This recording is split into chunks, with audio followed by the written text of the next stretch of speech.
So Star Wars Battlefront 2 is making news headlines today, and this is a very surprising headline because apparently Star Wars Battlefront 2 is getting such a surge of brand new players that the servers of Battlefront 2 have actually buckled underneath the player increase. So we're going to talk about why this has happened and how this is actually really good news for Star Wars Battlefront 2 and the Battlefront franchise, because of course this really indicates that people really want to play Battlefront and really want to see a new Battlefront game, or a new spin-off game or something like that in the future. So I'm sure EA is paying attention to this, of course. But let's take a look at that news headline. GameSpot posted this today that said Star Wars Battlefront 2 runs into errors on PC after huge spike in players. EA says an incredible number of people have joined the Battlefront community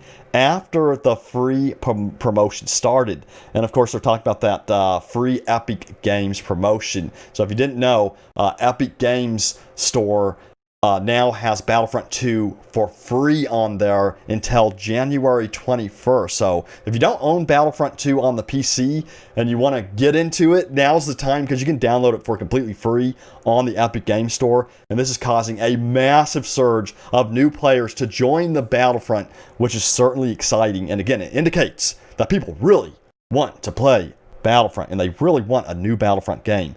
So let's continue reading that article on GameSpot. So it says EA Star Wars Battlefront 2 is the latest free game on the Epic Games Store. The game's release has proven to be extremely popular, it seems, as EA has needed to introduce additional server capacity to accommodate the huge influx in players. This has also led to some error messages. People booting up the game may have encountered the 623 or 918 errors, and EA is working to improve the stability of Battlefront 2.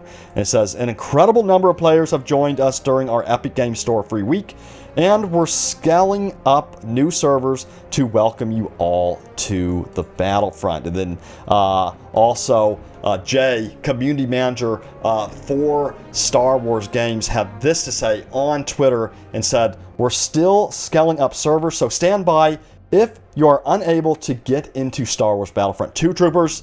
And they posted a image of, "This is how it feels. 200,000 units already, with 1 million more, well, on the way." So, again, this is really good news for Battlefront 2 to see such a massive influx of players coming into the community because of this Epic Games Store free promotion. Let me know, are you going to download it for free if you have not already? And if you are new to the Battlefront community, welcome. And do you want to see a brand new Star Wars Battlefront game? I really want to see it.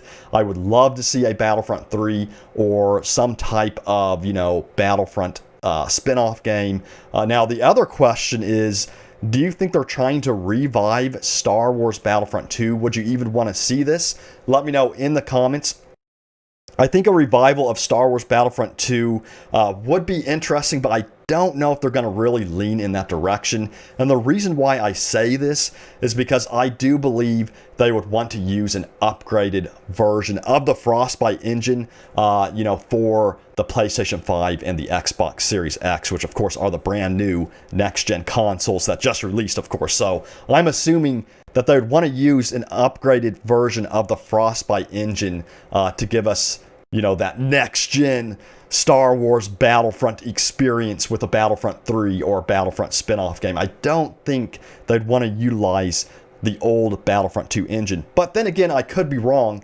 Maybe they would upgrade the old Battlefront 2 engine and make it even better. But I personally would love to see a brand new Star Wars Battlefront 3 game with brand new features, focused on, the Mandalorian era. They could do brand new maps, introduce Ahsoka in there as a hero, Ventress, the Mandalorian as a hero. You could have other characters from the Mandalorian introduced as heroes in Battlefront 3 as well. There's so much stuff they could do that I think it would warrant a brand new Battlefront experience. So let me know if you agree with that, and let me know what you'd want to see. And then also, I did post a video just this morning, if you haven't checked it out, on our YouTube channel here. So if you haven't seen it, I posted this about the possibility of Vince Zampella over at Respawn Entertainment working on a new shooter Star Wars game, which I certainly hope is the case, because if you didn't know, Vince Zampella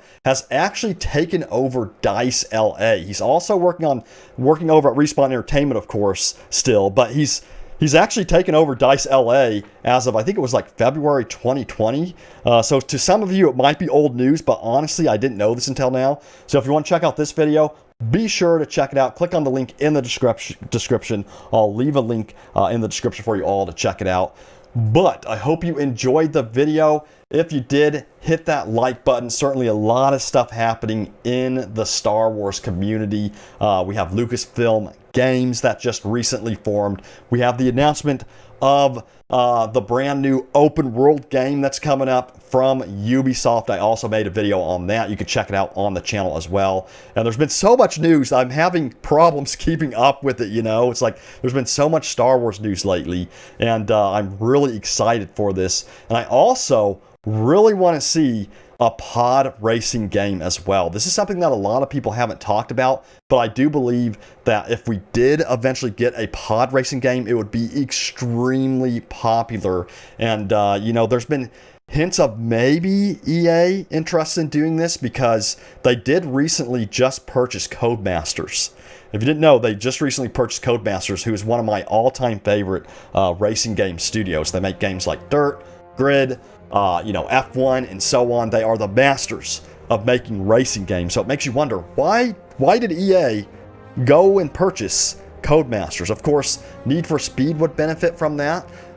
Maybe they want to bring back Burnout, but also maybe they want to make a pod racing game with the new influx, if you will, of Codemasters employees. Now, I'm kind of curious to see what they do with Codemasters. Again, to me, they're a sacred studio. So EA, please take care of the developers over at Codemasters. And I personally would love to see them keep the Codemasters name and just call them like EA Codemasters or something like that, or just call it Codemasters and leave it alone. But we'll see what happens with what they do with Codemasters. What do you think they're going to do? Do you think I'm right about that? Do you think we're going to see a pod racing game from this new influx of Codemasters developers? Let me know. And I may actually make a whole separate video on this. I think this would be a good video topic to talk about, because certainly I'm sure that there's a lot of people that want to see that from these new developers that have been included in the EA family, if you will. But that's going to do it for the news today. I hope you all enjoyed it. Let me know what other videos you want to see here at the Star Wars headquarters. Exciting stuff coming up. I'll be keeping my eyes peeled as always for you all. Hit that subscribe button if you are new, and don't forget to smash the bell icon for new upcoming videos. I will see you all later. Take it easy, everyone. Take care, and may the Force be with you always.